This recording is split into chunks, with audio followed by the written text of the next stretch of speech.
ৰোহান টিভিএছত বৰ্তমান দি থকা হৈছে 2টা হেলমেট আৰু ফুল টেংকি পেট্ৰল আৰু লগতে আকৰ্ষণীয় উপহাৰ পাব। সিজনটো গোটেই মানে অফাৰটো চলি থাকিব, গতিকে আপোনালোকে আপোনালোকৰ মন পছন্দৰ গাড়ীখন কম ডাউন পেমেণ্টৰ ভিতৰত আহি লৈ যাব পাৰিব।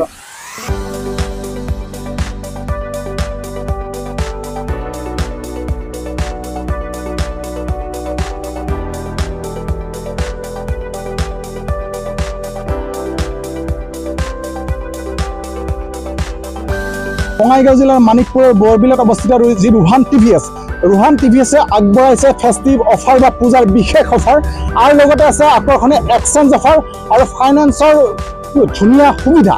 গতিকে আপোনালোকে আহিব পাৰে মানিকপুৰস্থিত ৰোহান টিভিএছত আৰু খুব ন্যূনতম ডাউন পেমেণ্টত বা ন্যূনতম মূল্য দি আপোনালোকে লৈ যাব পাৰে নিজৰ মন পচন্দৰ বাইক বা স্কুটিখন।